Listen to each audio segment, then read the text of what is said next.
जाप करने वाला न केवल स्वयं शुद्ध होता है, अपितु जो भी इस महामंत्र के दिव्य उच्चारण को सुनता है वह भी पवित्र हो जाता है। यहाँ तक कि निम्न पशु, कीड़े, पौधे तथा अन्य योनियों में बद्ध जीव भी दिव्य ध्वनि को सुनकर शुद्ध होकर कृष्ण भावना भावित होने के लिए तैयार हो जाते हैं। हमें भगवान के नाम का शुद्ध उच्चारण करना चाहिए। जब हम त्रुटिपूर्ण नाम जप करते हैं तो यह नाम अपराध होता है। यह नाम अपराध होते होते हम भक्ति के पथ से नीचे गिर जाते हैं। हरे कृष्णा प्रभु जी। हरे कृष्णा सभी को। धन्यवाद माता जी। तो अनीता माता जी आपकी स्लाइड आ गई है। अनीता माता जी शायद है नहीं, चलिए उनका सवाल मैं बोल देती हूँ। जी माता। उनका क्वेश्चन है, कृष्ण भावनामृत के अपने अभ्यास में अपराधों से सावधानी पूर्वक बचने के महत्व को स्पष्ट करें। अभी उनके 4 महत्व है।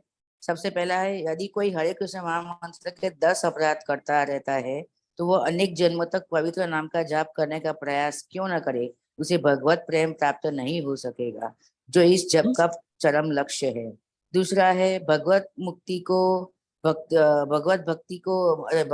को सरलता से दे सकते हैं, किंतु वे किसी को भक्ति योग आसानी से प्रदान नहीं करते, क्योंकि वे उस प्रक्रिया से भक्त के साथ बंध जाते हैं। तीसरा है, भगवत नाम का जाप करते समय पूर्ण रूप से सावधान न रहना भी अपराध है। प्रत्येक वैष्णव भक्त को चाहिए कि इन 10 प्रकार के अपराधों से सदा बचकर रहे, ताकि श्री कृष्ण के शरण कमलों में प्रेम शीघ्र प्राप्त हो जाए, और मनुष्य जीवन का परम लक्ष्य वही होता है। और चौथा और अंतिम है, भगवान भक्तों के लिए बहुत सरल है, लेकिन भक्तों के प्रति किया गया अपराध वो सहन नहीं करते, इसलिए आध्यात्मिक जगत में भगवान के नाम के अपराध से बचना चाहिए। हरे कृष्णा। धन्यवाद प्रभु जी।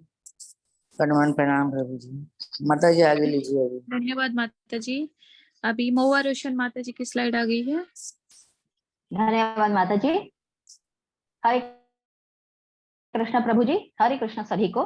मेरा आज का प्रश्न है, कुछ ऐसे अपराधों की पहचान करें जिनसे बचने से आपको कृष्ण भावनामृत के अभ्यास में काफी मदद मिलेगी, और सेवा प्रधानों से बचने के लिए एक योजना बनाएं। पद्म पुराण में कहा गया है कि जिस मनुष्य का जीवन पूरी तरह से पाप से भरा है, भगवान उनकी भी रक्षा करते हैं यदि वह केवल उनके प्रति शरणागत हो जाते हैं। वह केवल भगवान के पवित्र नामों का जाप से ही बच सकते हैं। भगवान की सेवा करते समय और उनकी पवित्र नामों का जाप करते समय मनुष्य को कुछ अपराधों का ध्यान रखना चाहिए, जैसे कि दूषित अवस्था में भगवान के सामने नहीं जाना चाहिए, पैरों में जूता पहनकर भगवान के मंदिर में प्रवेश नहीं करना चाहिए, भगवान के सामने प्रसाद नहीं ग्रहण करना चाहिए, भगवान कृष्ण के विग्रह के सामने लेटना, पैर फैलाना, घुटनों के हाथों से पकड़कर बैठना, बहुत ऊंची आवाज में बात करना, दूसरों से बातचीत करना, बुरे शब्द बोलना, कठोर बात करना, झगड़ा करना आदि नहीं करनी चाहिए। भगवान की प्रसन्नता के लिए जन्माष्टमी और रथ यात्रा जैसी विभिन्न त्योहारों का पालन करना चाहिए। भोजन पकाने के बाद उसे पहले भगवान को अर्पित करना चाहिए। मौसम के अनुसार ताजे फल और अनाज भगवान को ही चढ़ाना चाहिए पहले। यहाँ तक कि जब कोई व्यक्ति स्वयं भगवान के प्रति अपराधी बन जाता है, तब भी वह केवल भगवान के पवित्र नामों का जाप, हरे कृष्ण महामंत्र से के आश्रय से ही बच सकता है। लेकिन अगर कोई भगवान के पवित्र नामों का अपराधी बन जाता है तो उससे उद्धार का कोई अवसर नहीं मिलता। इसीलिए यह स्वीकार किया जाता है कि मनुष्य को हमेशा भगवान के प्रति शरणागत हो जाना चाहिए, तभी वह सभी पापों से मुक्त हो सकता है। धन्यवाद। हरे कृष्ण। धन्यवाद माता जी। अभी लवलिन कोहली माता जी आपकी स्लाइड आ गई है। हरे कृष्ण प्रभु जी। सभी भक्तों को सादर प्रणाम। मेरी प्रश्न है, चर्चा करें कि अपराधों से बचने के लिए लोगों का रवैया कृष्ण भावनामृत में उनकी प्रगति को कैसे प्रभावित करता है। उत्तर है, भौतिक जगत में हम आनंद लेने जा रहे हैं और हम भौतिक कष्ट भी भुगतते हैं। हम इन सब से बच नहीं सकते, परंतु कृष्ण भावनामृत से हम शांतिपूर्वक रहने के लिए भौतिक जीवन को नियमित करते हैं। परंतु कई बार हम बहुत से अपराध करते हैं। पवित्र नाम के अपराध, भगवान की सेवा में 32 अपराध, शास्त्रों के नियम के 29 अपराध, वैष्णव के प्रति अपराध, गुरु के प्रति अपराध, भगवान के नाम पर मनमानी व्याख्या करने का अपराध।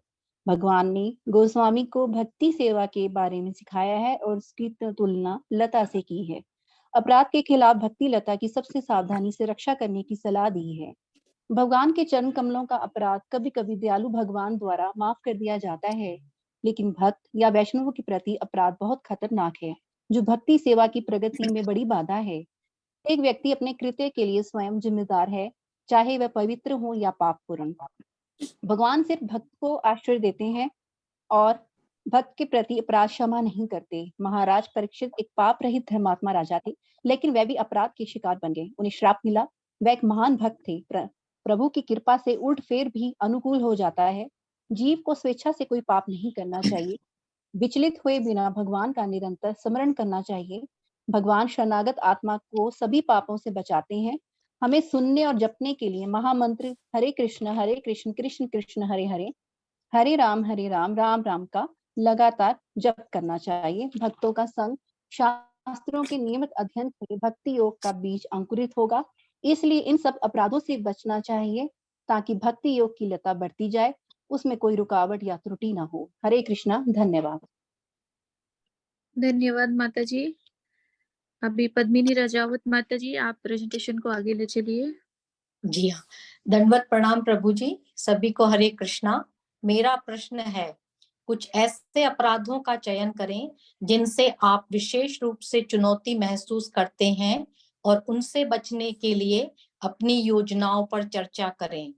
कुछ वैष्णव अपराध हमसे जाने अनजाने एवं अज्ञानता के कारण हो जाते हैं, जैसे भोजन के बाद हाथ पैर धोए बिना मंदिर में प्रवेश करना, मूर्ति के आगे किसी को भी डांटना, भोजन का भोग लगाने से पूर्व किसी को भी खिलाना, गुरु के आगे आत्म प्रशंसा करना और आराधना के काल में मौन भंग करना इत्यादि। इन अपराधों से बचने के लिए हमें यह आदत बनानी होगी कि हमें वैदिक शास्त्रों के नियमों का पालन सावधानी से भगवान को प्रसन्न करने के लिए करना चाहिए। वैष्णव भगवान के हृदय में रहते हैं और भक्तों के हृदय में गोविंद विश्राम करते हैं। दूसरों के दोष देखने के बजाय उनके गुणों का गुणगान करना, सब में अच्छा देखने की आदत और हर परिस्थिति में कृष्ण को देखने का अभ्यास हमारे शुद्धिकरण और श्रद्धा के लिए अनिवार्य है। अपराध करते रहने से हमारे केंद्र और भक्ति योग के साधन में कमी आ जाती है। पद्म पुराण में कहा है कि भगवान का शरणागत मनुष्य सब पापों से मुक्त हो जाता है और हरे कृष्ण महामंत्र पवित्र नाम का जप सब पापों को नष्ट कर देता है। हरे कृष्णा। धन्यवाद पद्मिनी माता जी। अभी रक्षा सिंह माता जी, आपकी स्लाइड आ गई है। हरे कृष्ण प्रभु जी, हरे कृष्ण सभी को। मेरा प्रश्न है, वैष्णव तिलक से अपने शरीर को सजाने का क्या परिणाम होता है? भक्ति रसामृत सिंधु के अध्याय 9 में श्री रूप गोस्वामी जी ने अनेक सिद्धांत बताए। वैष्णव तिलक गोपी चंदन से लगाया जाता है और यह वृंदावन के कुछ भागों में पाई जाने वाली मिट्टी है। जो भक्त अपने शरीर पर वैष्णव तिलक लगाते हैं वे सच्ची वैष्णव भक्त माने जाते हैं। वैष्णव भक्त जहां भी रहते हैं वह स्थान शुद्ध हो जाता है और वैकुंठ की तरह बन जाता है। स्कंद पुराण में बताया गया है कि वैष्णव तिलक धारण करने वाले व्यक्ति सभी पापों से मुक्त हो जाते हैं और स्कंद पुराण में सभी पापों से मुक्त हो जाते हैं और यमदूत उनके पास नहीं आते और मृत्यु के बाद उन्हें सीधे कृष्ण लोक प्राप्त होता है। प्रभु जी, एक बार आपने बताया था कि कंठी माला, जप, वैष्णव तिलक, जप माला, जपा बैग, यह सब वैष्णव भक्त के शस्त्र होते हैं और जब वह उसे धारण करता है तो उसके पास कोई भी बुराइयां, कोई भी पाप नहीं आ पाते। हरे कृष्ण प्रभु जी, हरे कृष्ण। धन्यवाद माता जी। अभी मेरी स्लाइड आ गई है। हरे कृष्णा प्रभु जी, सभी को दंडवत प्रणाम। मेरा आज जो प्रश्न है, परमेश्वर के राज्य में प्रवेश करने की कीमत क्या है? यदि किसी में भगवत सानिध्य और भगवत सेवा का लौल्य उदित हो जाए तो उसका वैकुंठ प्रवेश करना निश्चित। तो लौकिक दृष्टि से तो वैकुंठ प्रवेश की शुरू की गणना ही नहीं हो सकती। इसका एकमात्र मूल्य है लौल्य और लालसामयी। तो अभी जानते हैं लौल्य क्या है। लौल्य भाव यह है कि श्री भगवान के लिए रोने की कला सीखनी चाहिए। किसी न किसी प्रकार की भगवत सेवा में लगने के लिए वास्तव में उत्कंठा पूर्वक रोए, और इस भाव का नाम है लौल्य। और ऐसा अनुविमोचन ही परम संसिद्धि का मूल्य है। और जो दूसरा है वो है लालसामयी। दास, सखा अथवा प्रेमी के रूप में प्रत्येक भक्त सदा श्री भगवान के सानिध्य में रहता है। निजी रुचि के अनुसार वो किसी एक प्रकार के रस संबंध की अभिलाषा रखता है, और ये भाव का नाम लालसामयी है।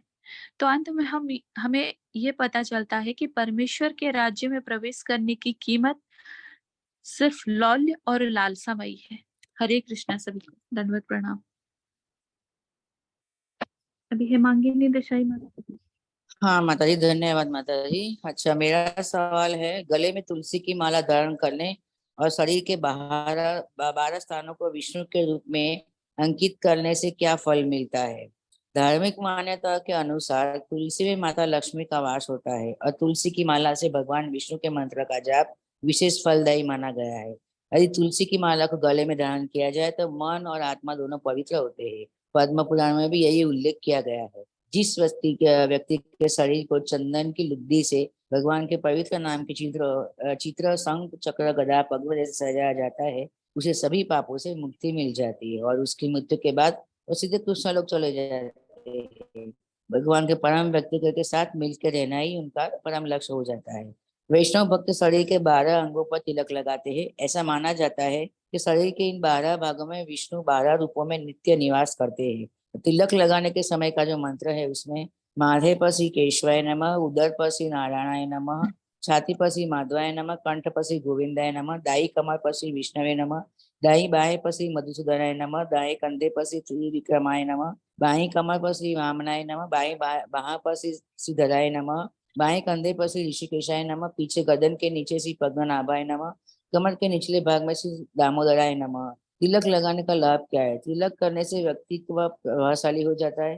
धार्मिक मान्यता के अनुसार चंदन का तिलक लगाने से मनुष्य के पापों का नाश होता है। लोग कई तरह के संकट से बच जाते हैं। ज्योतिष शास्त्र के मुताबिक तिलक लगाने से ग्रहों की शांति होती है और माना जाता है कि चंदन का तिलक लगाने वाला धन अन्न धन से भरा रहता है और सौभाग्य में बढ़ोतरी होती है। हरे कृष्णा प्रभु जी, धन्यवाद माता जी। इस तरह से हमारा प्रेजेंटेशन आप यहाँ पे विराम लेता है।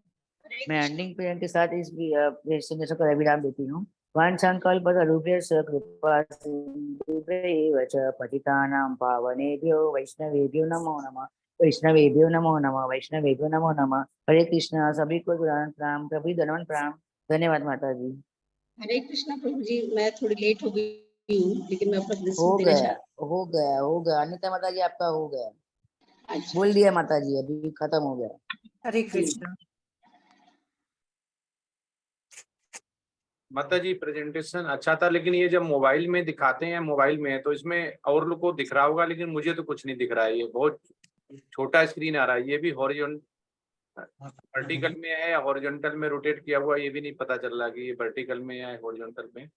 तो जब वीडियो देखेंगे टेम्पल में या जब इसको डालेंगे उस पे यूट्यूब पे टेम्पल के अकाउंट में, तो ये पता नहीं दिखेगा नहीं दिखेगा। तो इसको भी ध्यान रखें। इसको रोटेट कर सकते हैं हॉरिजॉन्टल में अगर ये वर्टिकल में है तो। बहुत छोटा छोटा है, दिख नहीं रहा कुछ भी। ठीक है प्रभु जी, मैं आगे से ध्यान रखूंगा इसका। हाँ, इस प्रेजेंटेशन सही था, सही टाइम पे भी खत्म हुआ। तो यही है कि जितने भी क्वेश्चन होते हैं वो हम आंसर लाके उसमें से वो तो पॉइंट टू पॉइंट आंसर दें, क्योंकि हमारा यहाँ पे हमें क्या इम्प्लीमेंटेशन करना है। हमें पढ़ने के साथ हमें एक्टिविटी करनी है, ना कि इसको रट्टा मारना है या हमें याद करके ऐसा रखना है कि नहीं नहीं हमें क्वेश्चन के आंसर करने हैं। ये हमारा नहीं, हमारा मोटो है कि भगवान की सेवा करना और इसका प्रचार प्रसार करना, इसको इम्प्लीमेंट करना डे टू डे एक्टिविटी में, जिससे कि हम जिस भी गुण में हो उस गुण से आगे गुण और उससे ऊपर गुण और फाइनली शुद्ध सत्व गुण में जाएंगे। अब इसमें प्रभुपाद क्या कहते हैं, जब ये भक्त रसायन सिंधु या जो भी एक शुद्ध भक्त के लिए उन्होंने इसको रचना की है। तो उसमें इसका एक बहुत अच्छा एग्जाम्पल आता है, जो कि क्वेश्चन भी हो सकता है कि एक डिवोटी है, वो अपने माता पिता की खूब सेवा करता है और उसके द्वार पर साधु आते हैं और वो बुलाते हैं, लेकिन वो माता पिता की सेवा के चक्कर में, मतलब कि इतनी ज्यादा उनको माता पिता की सेवा कर रहे थे कि वो वहां से हिल नहीं पा रहे, तो उन्होंने साधु को इग्नोर कर दिया, साधु को कुछ भी नहीं दिया, साधु चला गया।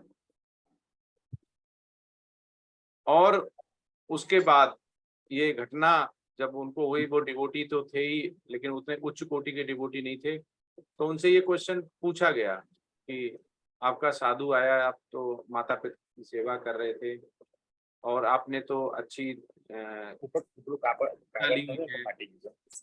तो प्रभुपाद ने इसका क्या आंसर दिया होगा? तो आप बता सकते हैं कि अभी जैसे आपने जो स्लाइड देखी, उसी से एक क्वेश्चन बनता है कि अगर हम देखते हैं कि प्रथमा भक्ति या कनिष्ठ भक्ति, मध्यम भक्ता, उत्तम भक्ता, लौल्यम, इसमें सारी चीजें भक्ति के लिए आए, अपराध भी आए, वैष्णव अपराध आया, नाम अपराध आया, तो ये वाला भी माता पिता की सेवा कर रहा था और साधु उनके दरवाजे पे आया, उन्होंने रिस्पॉन्स नहीं दिया। तो इसको किस तरह से देखते हैं? मतलब माता पिता की सेवा भगवान के बराबर है, माता पिता की सेवा कर रहे थे तो क्या पाप अपराध हो गया? साधु आके चला गया तो क्या हुआ? तो कैसे आप इसको बता सकते हैं, कैसे आपको समझ में आता है ये?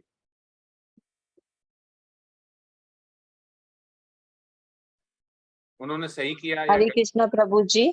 हाँ, यस हरे मैम। कृष्णा प्रभु जी, दंडवत प्रणाम प्रभु जी, सादर प्रणाम प्रभु जी। जहाँ तक मुझे पता है कि प्रभुपाद जी ने शायद ये बोला था, एक वीडियो में हमने सुना था कि अगर आपके भगवान की भी पूजा कर रहे हैं और आपके पास वैष्णव आए, तो आप भगवान की भी पूजा छोड़ के वैष्णव का आदर सत्कार करेंगे प्रभु जी। ये दूसरा पता नहीं कितना सही। ये दूसरा क्वेश्चन है, इसमें हमने वैष्णव नहीं बोला, वैष्णव आए, मैंने बोला एक साधु आए।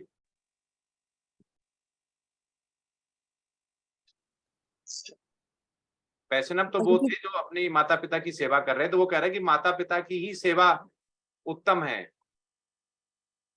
तो उन्होंने इस घटना की चर्चा प्रभुपाद से की, तो प्रभुपाद ने क्या आंसर दिया होगा? जो पहले वाला आपने बताया वो माता जी ठीक है, वो उस केस में था जबकि प्रभुपाद अपने शिष्यों के साथ जहाँ पे एक वैष्णव भगवान की सेवा कर रहे थे वहां गए हुए थे, तो वो वापिस चले गए नॉनसेंस बोल के। तो उन्होंने बोला कि बाद में उसका उन्होंने बताया था कि जब कोई एक उच्च कोटि का वैष्णव आता है तो भगवान की सेवा छोड़ के उसके पास आना चाहिए। ये क्वेश्चन है दूसरा।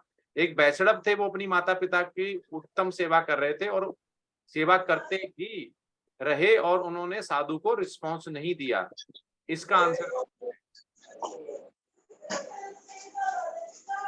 प्रभु जी मेरे ख्याल से वहां भी ऐसा ही होना चाहिए शायद, बाकी प्रभु जी ज्यादा जानकारी नहीं है।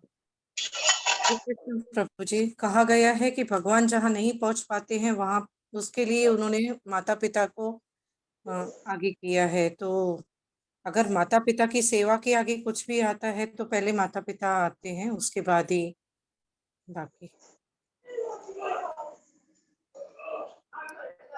प्रभु जी भगवान के भक्त का सेवा नहीं मेरे हाँ सही हर्षा माता जी से मैं भी एग्री हूँ प्रभु जी, क्योंकि जहां तक मैंने सुना है विठल प्रभु जी का ये एक बहुत बड़ा एग्जाम्पल है उसके लिए।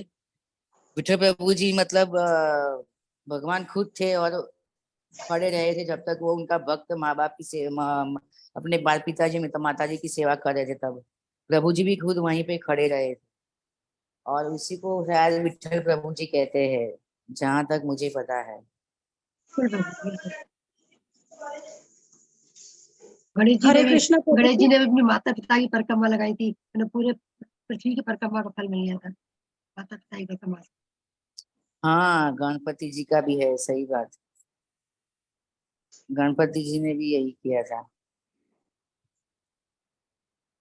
हरे कृष्ण प्रभु जी। माता पिता पहले आते हैं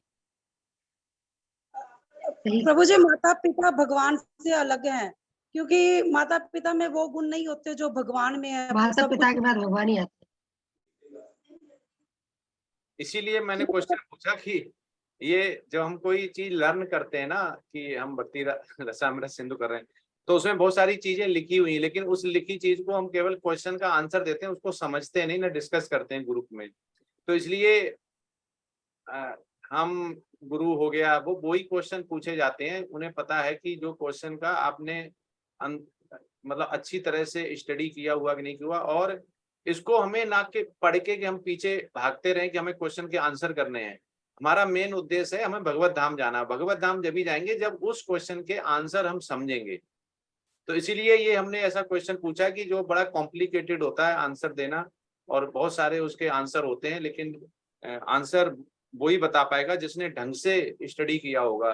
भक्ति रसामृत की जिन क्वेश्चन के आंसर देते समय पूरा तात्पर्य पढ़ा होगा और श्लोका पढ़ा होगा, अनुवाद पढ़ा होगा। केवल खोजा होगा ऐसे करके कि इस क्वेश्चन का आंसर क्या, लाइन मार के और उसको केवल पैराग्राफ पढ़ के, तो वो आंसर नहीं दे पाएंगे। प्रभु जी, हमारे यहाँ तो वैसे ये कहा जाता है कि अतिथि देवो भव, कि पहले आप अतिथि का सत्कार। नहीं, इसको भगवत भक्ति से समझते हैं। अब आंसर बताएं।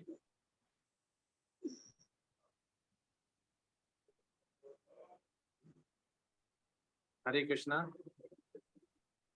जी प्रभु जी। जी प्रभु जी, बताइए प्रभु जी। हाँ, तो सबसे पहले कौन आया?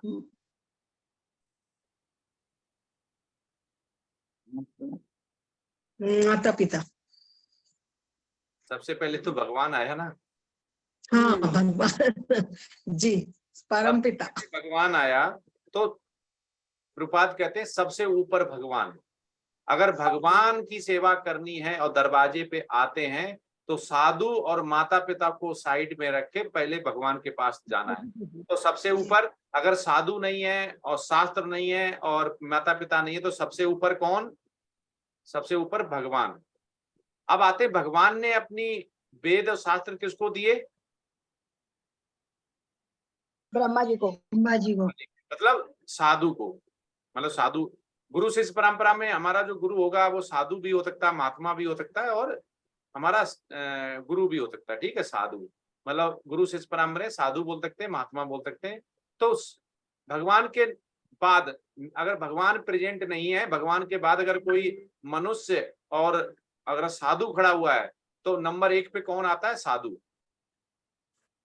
तो प्रभुपाद कहते हैं कि अगर वहां पे भगवान की सेवा नहीं चल रही है और माता पिता की सेवा चल रही है, अगर साधु आता है तो साधु को वरीयता देनी है, क्योंकि साधु किसके रूप में आता है? वो गुरु के रूप में आता है। क्योंकि वो क्यों साधु भिक्षा मांगने आता है? इसलिए कि वो सारे वेद और शास्त्र को पूरी दुनिया में आसपास अपने शिष्यों को पढ़ा सके। जो टाइम बचे, जैसे द्रोणाचार्य थे वो भिक्षा लेके अपना पेट पालन करते थे, इसीलिए कि अगर वो ज्यादा राजकुमारों से पैसा लेंगे तो आसक्ति आ जाएगी, तो वेद और शास्त्र न्यूट्रलाइज हो जाएंगे और उनको डिटेरियोरेशन स्टार्ट हो जाएगा, क्वालिटी गिर जाएगी, वो नहीं पढ़ा पाएंगे। इसलिए साधु भिक्षा लेने आता है, वो इसलिए आता है कि टाइम बचेगा। उसमें गुरु शिष्य परंपरा में जो गुरु होता है वो शास्त्रों को गुरु शिष्य परंपरा में अपने शिष्यों को बताता है। तो यहाँ पे प्रभुपाद कहते हैं कि भगवान के बाद दूसरे नंबर पे उन्होंने वेद शास्त्र ब्रह्मा जी को दिए, ब्रह्मा जी ने नारद मुनि जी को, वेद व्यास जी को, ऐसे गुरु शिष्य परंपरा आता है। तो गुरु, साधु और शास्त्र, इन चीजों को कभी 3 को भगवान के बाद नहीं छोड़ना चाहिए। भगवान नंबर 1, भगवान अगर नहीं है बीच में, उनका जिक्र नहीं हो रहा है, तो साधु, गुरु और शास्त्र देने चाहिए। माता पिता अल्टीमेट क्या है? वो है मैटेरियलिस्टिक में अटैचमेंट। ज्यादा अटैचमेंट मतलब हो गया बॉडी से, आत्मा से नहीं हुआ, बॉडी से अटैचमेंट है, अफेक्शन होना चाहिए। तो एक इसका आचार्य लोग बहुत अच्छा किस्सा बताते हैं, जो मैंने कुछ दिन पहले ही सुना है। श्री चैतन्य महाप्रभु और श्रीवास एक कीर्तन कर रहे थे। उसी समय श्रीवास के कान में किसी ने कुछ बोला आके, और श्रीवास बहुत तेज से अपना करताल बजाने लगे। महाप्रभु ने जान लिया कि कुछ जरूर है कि चेंज कैसे हो गया। अभी करताल धीमे धीमे आनंद के साथ बज रही थी, अभी और तेज इन्होंने कर दिया। वो तो महाप्रभु रहे, उन्हें सारा पता था कि क्या हो रहा है। तो उन्होंने श्रीवास से पूछा क्या हुआ, तो बोला कुछ नहीं महाप्रभु, कुछ नहीं।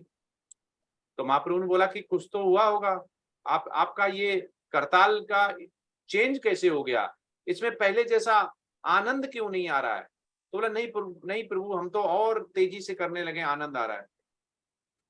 तो प्रभु ने बताया कि तुम झूठ बोल रहे हो, मुझसे कुछ छिपा रहे हो।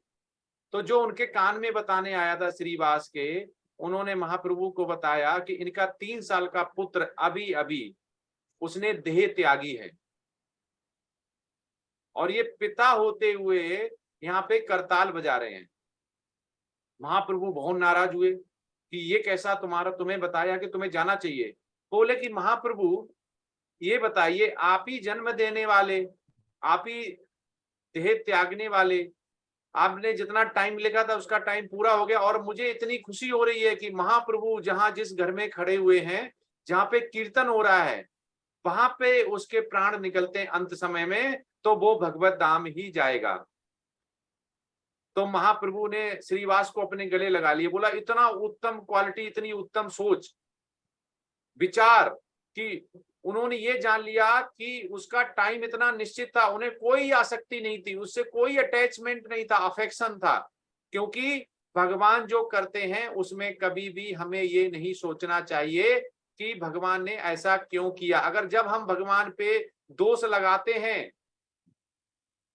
तो क्या होता है कि ऑटोमेटिक हम अपराध कर देते हैं। जो भी भगवान करता है वो अपने पूर्व कर्म के हिसाब से करता है। उस बच्चे का केवल 3 साल का ही लाइफ था, तो श्रीवास को कोई भी ऐसा दुख नहीं हुआ। अब ये आता है कि श्रीवास बहुत वैसे थे, उनका दिल बड़ा वैसा था कि वो नहीं हुए, तो फिर हमारा शरीर और आत्मा का जो विज्ञान है फिर इसका कोई पूरा नहीं हुआ। जहां श्री चैतन्य महाप्रभु भगवान स्वयं खड़े हुए हैं, वहां पे श्रीवास को क्या चिंता है, क्या जरूरत है रोने की, जब भगवान स्वयं खड़े हुए हैं। भगवान का हमारे अश्रु जब आने चाहिए जब हम प्रेम भाव से अश्रु लाएं, अटैचमेंट के लिए नहीं लाएं। तो इसीलिए श्रीवास को कोई भी ऐसा दुख नहीं हुआ, क्योंकि उन्हें पता था कि भगवान यहाँ पे हैं, और भगवान जहाँ पे हैं जिस घर में, उस समय अगर किसी की भी मृत्यु होती है तो भगवान के ही धाम जाता है।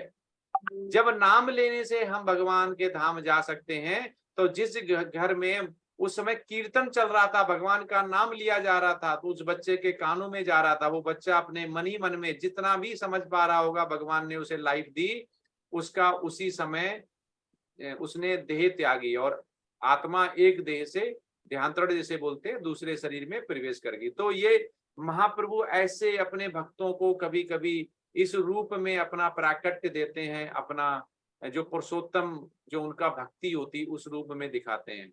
तो यहाँ पे क्या हुआ, क्वेश्चन का आंसर ये हुआ कि सबसे सर्वोत्तम कौन है, अगर कोई पूछता है तो कंफ्यूजन नहीं होती, भगवान।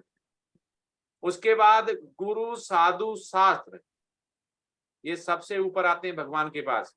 गुरु है, साधु है, अगर शास्त्र हैं तो उन तीनों को ही चुनना चाहिए। उसके बाद आते हैं माता पिता, क्योंकि माता पिता आपको केवल मेटेरियलिस्टिक सुख दे सकते हैं, जायदाद पैसा, लेकिन एक गुरु, एक साधु, एक शास्त्र आपको भगवत धाम जाने का रास्ता दिखा सकता है। तो इसलिए प्रभुपाद कहते हैं कि हमें ऐसी चेंज लाना है, शुद्ध सतोगुण में जाना है, जहां पे हम मेटेरियलिस्टिक आसक्ति या अटैचमेंट ना रखें। हमें अपने बेटे, पत्नी, माता पिता, बेटा बेटी, उनसे हमें अटैचमेंट नहीं करनी है, हमें अफेक्शन करनी है।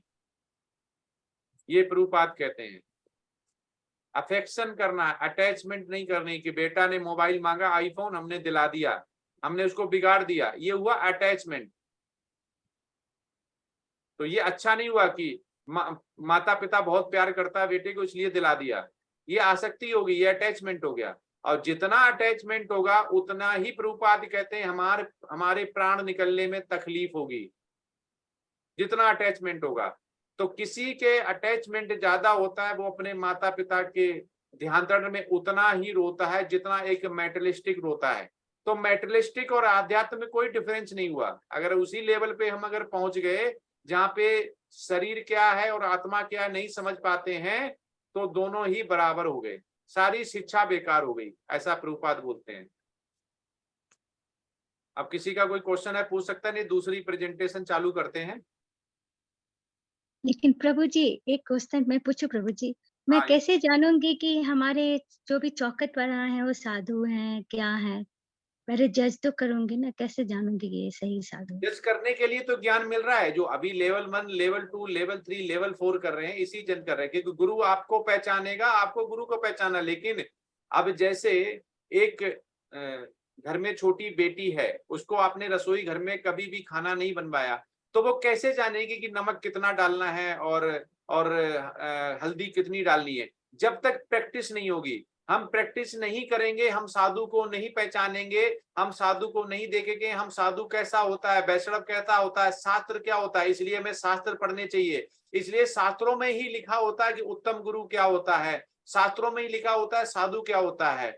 जो सभी को कन्विंस कर दे, जो सभी के क्वेश्चन के आंसर करते, जो शास्त्रों में पारंगत हो, वो सबसे उत्तम जो कहते हैं वैष्णव माना गया, उत्तम साधु माना गया। साधु होता है साधुवाद, साधु मतलब जो कि महात्मा बन चुका होता है, जिसे आसक्ति नहीं होती है।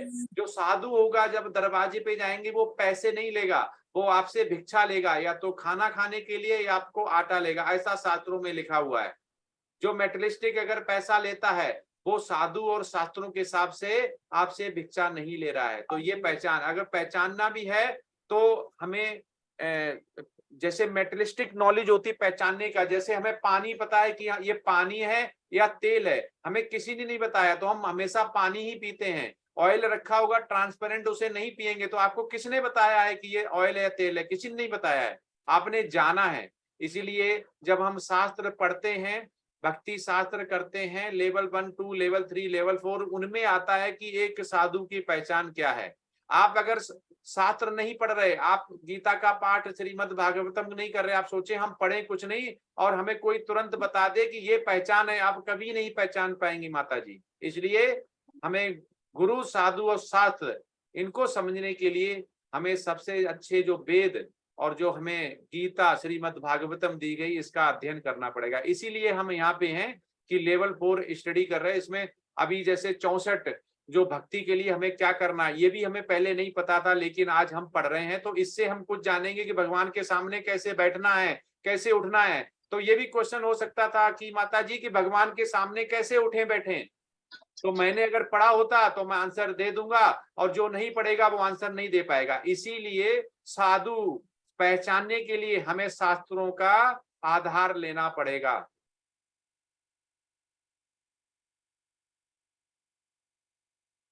हरे कृष्णा माता जी। हरे कृष्ण प्रभु जी। हरे कृष्णा प्रभु जी। रूमा शर्मा माता जी की दोनों आईडीज को होस्ट बना दे। माता जी तो बहुत अच्छा बनाती हैं।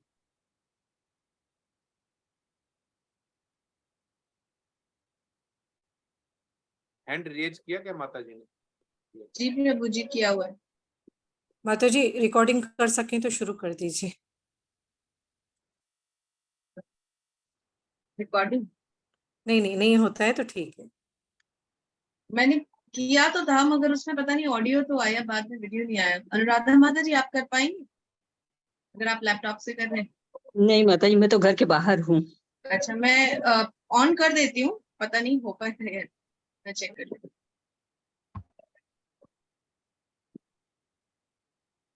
हूँ। प्रभु जी रिकॉर्ड टू दिस कंप्यूटर होगा ना, रिकॉर्ड टू क्लाउड तो नहीं ना? नहीं, रिकॉर्ड दिस कंप्यूटर।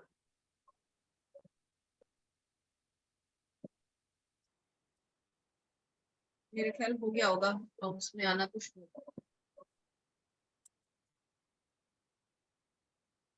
शुरू कर पीपीटी।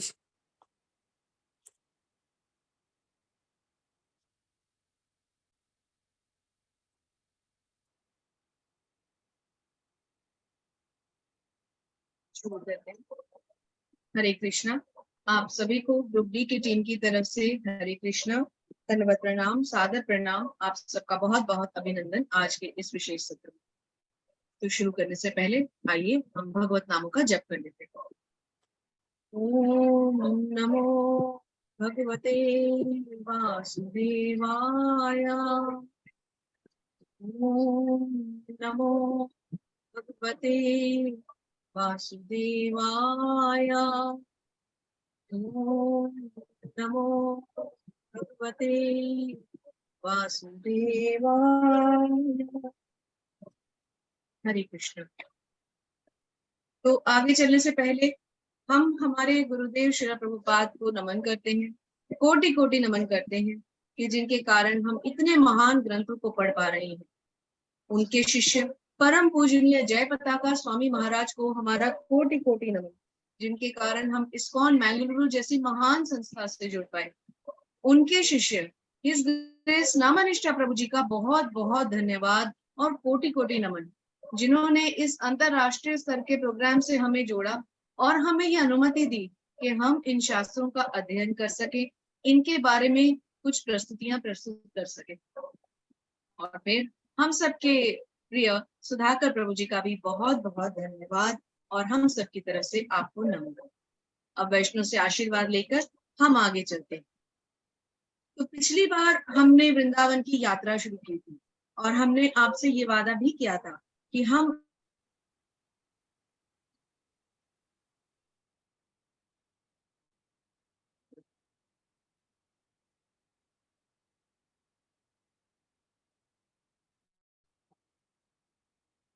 और हमारी विशेष सदस्य अनुराधा माता जी के साथ।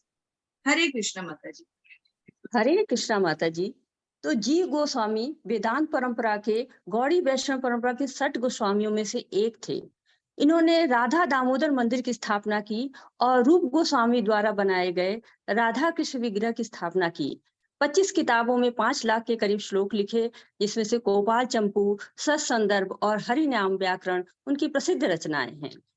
तो जीव गोस्वामी समर्पित भक्त थे और भक्ति में समर्पण का तात्पर्य होता है कि किसी को स्वयं को सौंप देने का भाव, आदर पूर्वक निवेदन करने का भाव। और प्रभुपाद जी कहते हैं कि भगवान के चरणों में निवेदन करना ही विज्ञप्ति है। स्कंद पुराण में कहा गया है कि कृष्ण के प्रति अपना समर्पण हम 3 प्रकार से कर सकते हैं। पहला, संप्रार्थनात्मक विज्ञप्ति, इसमें भावपूर्ण प्रार्थना करते हैं। और पद्म पुराण कहता है कि जिस तरह से युवा महिलाओं का मन युवा पुरुषों की तरफ आकर्षित होता है, उसी प्रकार मेरा मन भी आपकी ओर आकर्षित हो।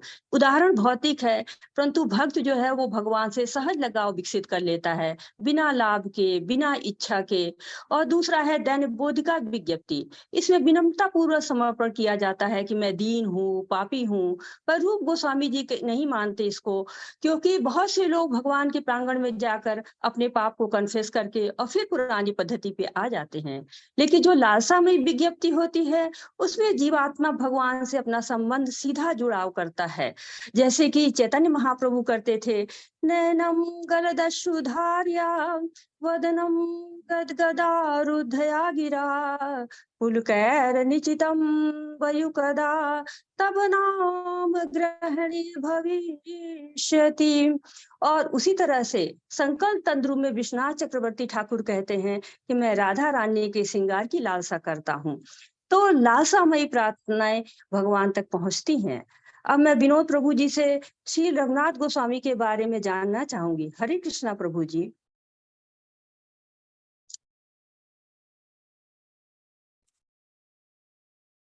हरे कृष्णा विनोद प्रभु जी। विनोद प्रभु जी यूएसए से अपनी प्रेजेंटेशन दे रहे हैं, तो मैं आशा करती हूँ कि नेटवर्क प्रॉब्लम ना हो। शुरू करें प्रभु जी। हरे कृष्णा। हरे कृष्णा सभी को। हरे कृष्णा। वैष्णवों के राजवंश में जन्मे रघुनाथ दास गोस्वामी एक धनी भूमि मालिक के इकलौते पुत्र थे। 15 साल की उम्र में उनकी मुलाकात भगवान चैतन्य से हुई। भगवान नित्यानंद की कृपा से उन्होंने एक सुंदर पत्नी और एक सुमधुर परिवार का त्याग कर दिया। वो 16 वर्ष तक श्री गोरा राय और उनके शिक्षा गुरु स्वरूप दामोदर गोस्वामी की सेवा करने के लिए जगन्नाथपुरी चले गए। भगवान गौरांग ने अपनी व्यक्तिगत गोवर्धन शिला और गुंजा माला रघुनाथ दास गोस्वामी को दी। श्री चैतन्य महाप्रभु के तिरुधाम के बाद वो वृंदावन में स्थानांतरित हो गए, जहाँ श्री रूप और सनातन गोस्वामी ने उनका स्नेहपूर्वक स्वागत किया। श्री रघुनाथ दास की रचनाओं में रत्नावली, मुक्ता चरित्र, दान केली, चिंतामणि नामक 3 पुस्तकें हैं। उनके भजन, लिखे हुए भजन, प्रार्थना, श्री दामोदर अष्टकम एवं अभितास्कुलम नामक भजन भी लिखे। 23 अक्टूबर 1586 पद्मनाभ महीने में शुक्ल द्वादशी को रघुनाथ दास गोस्वामी ने दिव्य युगल की शाश्वत लीलाओं में प्रवेश किया। अब मैं अपने प्रश्न का उत्तर दे रहा हूँ। मेरा प्रश्न है, लौल्यम और लालसामयी का अर्थ बताइए। लौल्यम का अर्थ है बेचैनी, अस्थिरता, लालच या जुनून। दूसरे शब्दों में व्यक्ति को प्रभु के लिए रोना सीखना चाहिए, इसे लाल्या कहा जाता है। और ऐसे आंसू सर्वोच्च पूर्णता है। यदि कोई इस लाल्या या एक विशेष तरीके से भगवान से मिलने और सेवा करने के लिए अधिकतम उत्सुक विकसित करता है, तो यही भगवान के राज्य में प्रवेश करने की कीमत है। ऐसे प्रवेश के लिए एकमात्र कीमत ये लौल्यम, लालसामयी या इच्छा और बड़ी उत्सुकता है। लालसामयी का अर्थ है किसी पूर्ण अवस्था की इच्छा रखना। जब किसी को भगवान के परम व्यक्तित्व के साथ अपने संवैधानिक संबंध का कुछ एहसास होता है, तो वो अपनी मूल स्थिति को समझता है। इस स्थिति में वो या तो मित्र, सेवक, माता पिता या कृष्ण के वैवाहिक प्रेमी के रूप में कृष्ण से प्रेम करता है। इसे लालसामयी कहा जाता है, अर्थात बहुत उत्सुकता से अपनी प्राकृतिक स्थिति में जाने की इच्छा करना। हरे कृष्णा। हरे कृष्णा प्रभु जी, सभी को दंडवत प्रणाम। अब मैं श्री रघुनाथ भट्ट गोस्वामी जी के बारे में संक्षिप्त में बताना चाहूंगी। श्री रघुनाथ भट्ट गोस्वामी जी का प्रादुर्भाव संवत 1505 में रामपुर के बायोरिया ग्राम में चैतन्य महाप्रभु के प्रिय पार्षद परम धार्मिक पंडित तपन मिश्र के घर हुआ था। महाप्रभु के आदेश पर तपन मिश्र बनारस आ गए। 15 से 14 में जब चैतन्य महाप्रभु बनारस आए तो वे चंद्रशेखर के घर पर रुकते, लेकिन प्रसाद तपन मिश्र घर पाते थे। 9 वर्ष की आयु में रघुनाथ भट्ट जी स्वयं प्रभु जी के लिए बड़े उत्साहित होकर प्रसाद बनाते और उनके जाने के बाद रोजाना उनका उचिष्ट ग्रहण करते करते उनको इतना अगाढ़ प्रेम हो गया कि उन्होंने ब्रह्मचर्य रहकर 4 साल तक श्रीमद् भागवतम का वैष्णवों के द्वारा श्रवण किया और श्रीमद् भागवतम के महान पंडित बन गए। वृंदावन आकर उन्होंने कोई भी कभी विग्रह नहीं रखा, केवल श्रीमद् भागवतम को ही विग्रह बनाया और गोविंद मंदिर में रहते और संगीत में भागवतम की 8 स्वरों में व्याख्या करते। श्री रूप तथा सनातन गोस्वामी स्वयं इनसे भागवत श्रवण करने आते थे। आपने आश्विन शुक्ला द्वादशी को 1575 में भागवत धाम को प्रस्थान किया। हरे कृष्णा। मेरा प्रश्न है, चरणामृत पीने का क्या फल मिलता है? चरणामृत भगवान को सुगंधित फूलों से युक्त जल से स्नान कराते समय जो जल भगवान के चरण कमलों से बहकर नीचे गिरता है, उसे एकत्र करके उसमें दही मिलाया जाता है, तो इस सुगंधित जल को चरणामृत कहा जाता है। भगवान के चरणों के स्पर्श से चरणामृत सुगंधित होने के साथ साथ उसका आध्यात्मिक मूल बढ़ जाता है। चरणामृत के फायदे। पद्म पुराण में, जिसने कभी भी कोई पुण्य कर्म नहीं किया है, यदि वह भगवान के चरणामृत का पान कर लेता है तो वह भगवत धाम जाने का अधिकारी बन जाता है। जब कोई भक्त मंदिर में अष्टरा विग्रह का दर्शन और प्रणाम करने के बाद विनम्रता पूर्वक 3 बूंद चरणामृत ग्रहण करता है तो वह दिव्य आनंद की अनुभूति करता है। हरे कृष्णा। हरे कृष्णा। अब मैं आपको श्री गोपाल भट्ट गोस्वामी जी की जीवनी संक्षिप्त में सुनाती हूँ। वृंदावन के 6 गोस्वामियों में से एक श्री गोपाल भट्ट गोस्वामी का आविर्भाव 1503 में हुआ। श्री गोपाल भट्ट गोस्वामी 75 वर्ष की आयु तक जीवित रहे और 1578 में उनका तिरोधाम हुआ। श्री गोपाल भट्ट गोस्वामी दक्षिण भारत के श्री रंगम के एक ब्राह्मण वेंकटा भट्ट के पुत्र थे, जो श्री रामानुजाचार्य के शिष्य थे। श्री प्रबोधानंद सरस्वती से दीक्षा प्राप्त करने के बाद गोपाल भट्ट वृंदावन आए और श्री रूप और सनातन गोस्वामी के प्रिय मित्र बन गए। उन्होंने 45 वर्षों तक वृंदावन में भजन किया और वे भी मुख्यतः राधा कुंड में। श्री नरसिंह चतुर्दशी के अगले दिन, वैशाख पूर्णिमा के दिन, श्री कृष्ण का मधुर विग्रह प्रकट हुआ। गोस्वामी ने इसका नाम श्री राधा रमण देव रखा। इस तरह उन्होंने वृंदावन में श्री राधा रमण मंदिर की स्थापना की। भगवान चैतन्य महाप्रभु से प्रेरणा लेकर श्री गोपाल भट्ट गोस्वामी ने हरि भक्ति विलास और अन्य कई ग्रंथों की रचना की। हरे कृष्णा। अब मेरा सवाल है, मंदिर में फूलों और धूप के अवशेषों को सूंघकर भक्त बनने वाले व्यक्तित्व कौन है? तंत्र शास्त्र में कहा गया है, यदि मंदिर में देवताओं को अर्पित की गई मालाओं की गंध किसी व्यक्ति के नाक में प्रवेश करती है तो तुरंत उसके पाप कर्मों के बंधन समाप्त हो जाते हैं। यदि भगवान को अर्पित धूप की सुगंध व्यक्ति के नाक में प्रवेश करती है तो वह तुरंत ही उस भौतिक अस्तित्व के जहरीले प्रभाव को शुद्ध कर देती है। और भले ही व्यक्ति ने कोई पाप कर्म ना किया हो, फिर भी फूलों के ऐसे अवशेषों को सूंघकर कोई भी मायावाद से भक्ति की ओर अग्रसर होगा और उन्नति करेगा। इसके कई उदाहरण हैं, जिसमें से प्रमुख हैं 4 कुमारों की उन्नति। वे निर्विशेषवादी मायावादी थे, लेकिन मंदिर में फूलों और धूप के अवशेषों को सूंघने के बाद वे भक्त बन गए। हरे कृष्ण। हरे कृष्ण प्रभु जी। हरे कृष्ण सभी को। शास्त्रों स्कंद हमारी क्वेश्चन है, स्कंद पुराण के अनुसार आरती करते समय भगवान के मुख का दर्शन करने का क्या फल होता है? स्कंद पुराण में भगवान की आरती के संबंध में कहा गया है, यदि कोई व्यक्ति मंत्र नहीं जानता, पूजा की विधि नहीं जानता, लेकिन भगवान से हो रही आरती उस पूजन कार्य में श्रद्धा के साथ शामिल होकर आरती करते तो भगवान उसकी पूजा को पूरी तरह से स्वीकार कर लेते हैं।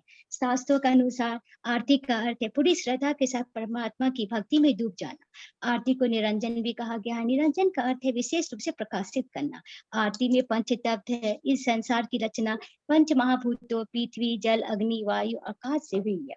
पृथ्वी की सुगंध, कपूर, जल की मधुर धारा, घी, अग्नि दीपक की लौ, वायु लौ का हिलना, आकाश घंटा, घंटी, शंख, मृदंग आदि की ध्वनि का प्रतिनिधित्व करते हैं।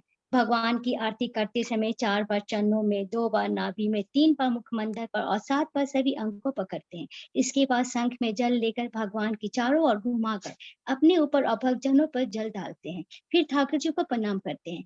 मंदिर में 5, 7, 11, 21 बाती की आरती की जाती है, जबकि घर में 1 बार ही बाती से आरती होती है। हरे कृष्णा। हरे कृष्णा।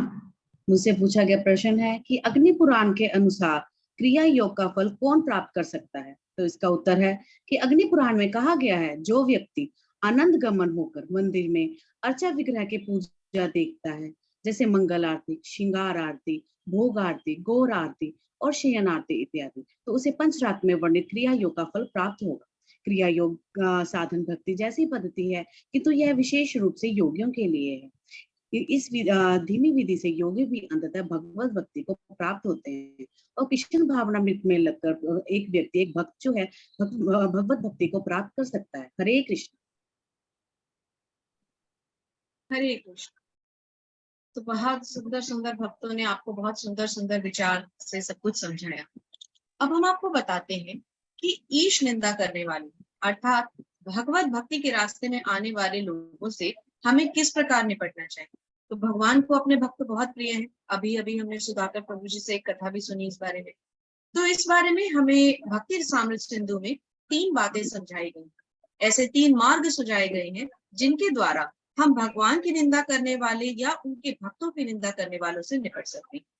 पहला, तर्क शक्ति के द्वारा, अर्थात भक्त में इतनी बड़ी तर्क शक्ति होनी चाहिए कि वो ऐसे लोगों को अपने तर्कों द्वारा हरा सके, परास्त कर सके। दूसरा, ऐसी स्थिति में एक भक्त को, एक शुद्ध भक्त को प्राण त्याग देने चाहिए। तीसरा, यदि वो इन दोनों मार्गों में से कोई ना अपना पाए तो ऐसे स्थान को उसे तुरंत छोड़ देना चाहिए। एक और बात जो भक्ति रसामृत सिंधु में हमें पढ़ने को और सीखने को मिली वो ये कि यदि कोई भक्त या कोई भी इंसान भगवान की निंदा करता है, उनके प्रति अपराध करता है, तो ऐसे मनुष्य को दंड देना भी उचित है, गलत नहीं है। इसका उदाहरण, ज्वलंत उदाहरण, भक्त शिरोमणि श्री हनुमान, जिन्होंने अपनी स्वामी भक्ति दिखाते हुए रावण की लंका जला दी। चैतन्य महाप्रभु जब उन्हें बहुत क्रोध आया तो उन्होंने जगाई मधाई के लिए अपना सुदर्शन चक्र निकाल लिया। और फिर भक्तराज अर्जुन भी तो हैं, जिन्होंने भगवान के कहने पर इतना बड़ा युद्ध लड़ा भी और जीता भी। तो यहाँ हमारी इस विशेष प्रस्तुति का समापन होता है। हम सबकी तरफ से हम आपको बहुत बहुत धन्यवाद देते हैं, लेकिन अभी हम ये प्रेजेंटेशन पूरी नहीं कर रहे हैं। हमने आपसे कहा था हम आपको वृंदावन की यात्रा कराएं। आपको हमने सभी गोस्वामियों के बारे में इसीलिए बताया क्योंकि भगवान के भक्तों के बारे में बताना भगवान के वर्णन के बराबर है। इसीलिए हम आपको षड गोस्वामियों को के मंदिरों में घुमाते हुए पूरी वृंदावन यात्रा करवा के लाएंगे। अब इसके समापन के लिए हम एक छोटी सी प्रस्तुति करना चाहते हैं, कृपया हमें आज्ञा दें। अनुराधा माता जी के संग हम एक छोटा सा वैष्णव गीत गाकर इसका समापन भी करेंगे और हमारी श्रद्धा हमारे प्रभु के चरणों में भी रखेंगे। अनुराधा माता जी। हरे कृष्णा माता जी। भजहु रे मन श्री नंद नंदन अभय चरणार विंद रे। भजहु रे मन श्री नंद नंदन अभय चरणार विंद रे।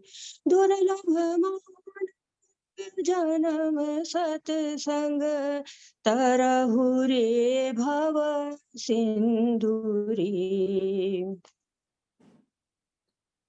शीत आतप वात वर्षण हे दिन यमनी जागिरे। विफल सेवन कृपन दुर्जन चपल सुख लवी लागिरे। ये धन यौवन पुत्र परिजन हित की आछे परि तीरे। कमल दल जल जीवन टल मल भजहु हरि पद नीति रे। श्रवण कीर्तन स्मरण वंदन पाद सेवन दास्य रे। पूजन सखी जन आत्मनिवेदन गोविंद दास अभिलाष रे। भज हो रे मन श्री नंद नंदन अभय चरण अरविंद रे। दुर्लभ मानव जन्म सत्संग तरहुए भव सिंधु रे। हरे कृष्णा कृष्णा कृष्णा हरे हरे हरे राम राम राम हरे हरे। हरे कृष्णा कृष्णा कृष्णा हरे हरे हरे राम राम राम हरे हरे। श्री वृंदावन धाम यात्रा की जय जय। तो अब हम सभी वैष्णवों को प्रणाम करते हैं। वांछा कल्पतरुभ्यश्च कृपा सिन्धुभ्य एव च पतितानां पावनेभ्यो वैष्णवेभ्यो नमो नमः।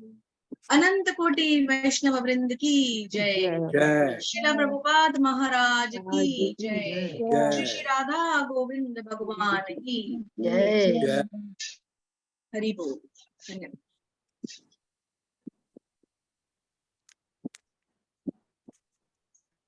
हरे कृष्णा, सभी को दंडवत प्रणाम। बहुत अच्छी प्रेजेंटेशन। आप पिक्टोरियल इलिस्ट्रेट बहुत ज्यादा करते हैं तो अंडरस्टैंड ज्यादा होती है। इसमें भक्त भी आपने छांट के रखे हुए हैं कि इस ग्रुप में, पूरे ग्रुप में थे, पहले छांट लिए जो बच्चे बेचारे दूसरे ग्रुप में गए हुए हैं। तो सारे अनुराधा माता जी, सौम्या माता, जितने भी किसको बनाया था मैंने, रूमा माता जी, तो काफी टेक्नोलॉजिकल अपग्रेडेशन जैसे बोलते हैं, इनोवेटिव टेक्नोलॉजी सारा अडॉप्टेशन करते हैं और काफी सीनियर बैचलर इसमें हैं जिनको हम जानते हैं, अच्छा बनाते हैं और कथा के माध्यम से, और बैचलर को जो एक चाहिए क्वालिटी वो भी आती है। तो अभी आपने प्रेजेंटेशन बहुत अच्छा है और क्वेश्चन के आंसर भी हैं। मेन चीज होता है एप्लीकेशन एंड अंडरस्टैंडिंग। हम श्रीमद् गीता को चाहे कितनी बार भी एक साल बाद हम छोड़ दें पढ़ें तो हर बार वो नई लगेगी। ये भगवान का ही ऐसा कि जब भी आप पढ़ेंगे ये लगेगा अच्छा ये भी इसमें था हमने पढ़ा ही नहीं, ये भी इसमें था हमने पढ़ा नहीं। तो इसलिए जब भी भक्त रसामृत सिंधु का हम पढ़ते हैं, जैसे इसमें गोपी चंदन हो गया, चरणामृत हो गया, ये दो चीजें बहुत ज्यादा आती हैं। तो इसी ग्रुप से मेरा है कि गोपी चंदन अगर एक व्यक्ति लगाता है, चाहे वो एक जगह हो चाहे वो अलंकृत करे अपने शरीर पे, चाहे वो तिलक लगाए, तो क्या उसका मीनिंग है, और क्या हम किसी वैष्णव को, अगर जो हमारा कनिष्ठ भक्त है उसको समझाना चाहें, या नवदीक्षित भक्त है उसको समझाना चाहें। दूसरा हो गया चरणामृत, जो इसमें आता है भक्त रसामृत सिंधु में। तो चरणामृत बनाते हैं, तो चरणामृत बनाने से ऐसा क्या चेंज आता है, और क्यों वो बांटा जाता है, और उससे क्या हो जाता है? ये 2 क्वेश्चन है केवल। जी प्रभु जी, हम सब मिलके प्रयास करेंगे। तो मैं शुरुआत करती हूँ, और बाकी सारे सदस्य मुझसे ज्यादा नॉलेजेबल हैं, वो मुझसे अच्छे उत्तर देंगे।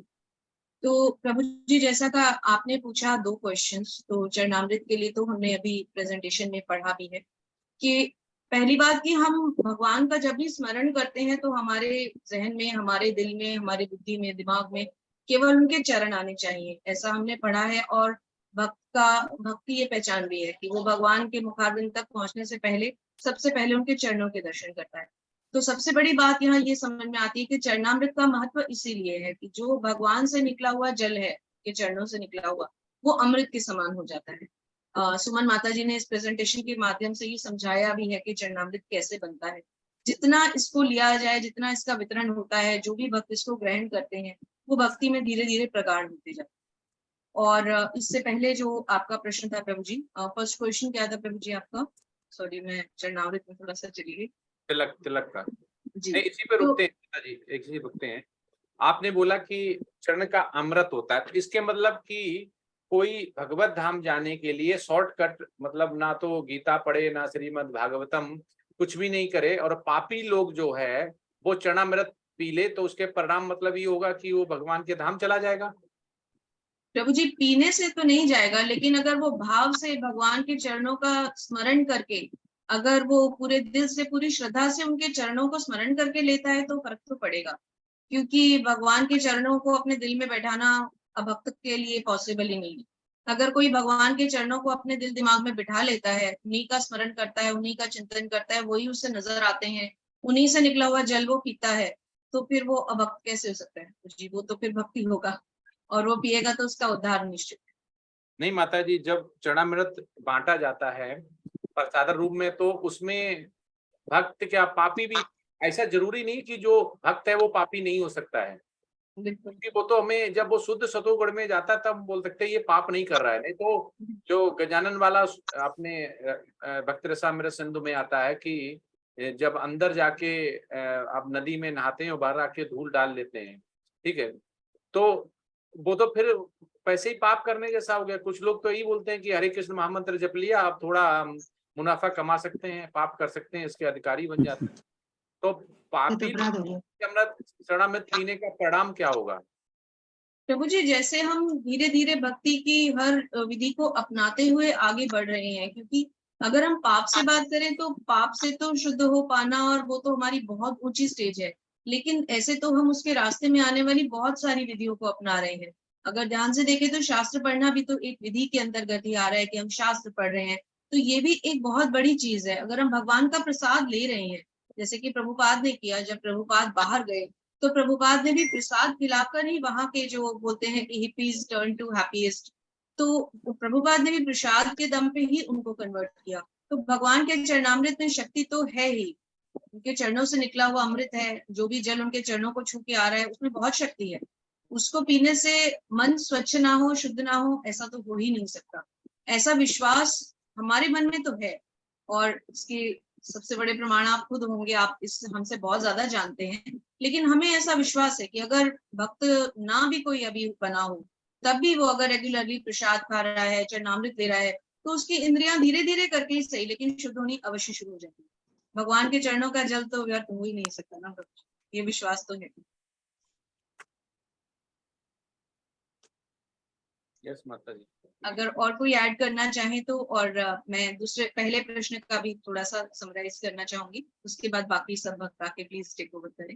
तो जैसा कि आपने तिलक के लिए पूछा, तो प्रभु जी पहले भी हम इस पे बहुत सारे हम पढ़ चुके हैं चैप्टर्स में, आपसे सीखा भी है और प्रभु जी से, आचार्यों से सुना भी है कि तिलक लगाने से जो शरीर होता है उसको मंदिर के जैसा बनाया जाता है। और स्पेशली जो गोपी चंदन का तिलक है उसको लगाया भी कहा जाता है कि वो विष्णु जी के चरणों के चिन्ह बने। नीचे तुलसी माता का भी हम उसमें बनाते हैं, पत्र बनाते हैं। तो तिलक का कारण एक अन्य प्रेजेंटेशन में अनीशा माता जी के द्वारा हमने काफी लंबी चर्चा सुनी थी, जिसमें ये भी बताया गया था कि अगर किसी ने तिलक लगाना और कंठी माला आदि पहनना शुरू कर दिया हो तो फिर विष्णु दूत ही लेने आते हैं, उसको कभी यमदूत भी टच नहीं कर सकते। तिलक लगाने में इतनी शक्ति है कि अगर हम तिलक लगाते हैं तो उससे फिर भगवान का स्मरण, भगवान का एक वैष्णविज्म हमारे अंदर ऑटोमेटिकली आता है। तो ये एक वैष्णव की पहचान। तो मैं बाकी सब से कहूंगी कि मैं अधिक समय नहीं लूंगी, कृपया करके सभी भक्त इस पे अपने अपने विचार। हरे कृष्ण। प्रभु जी कोई गलती हो गई? हरे कृष्ण।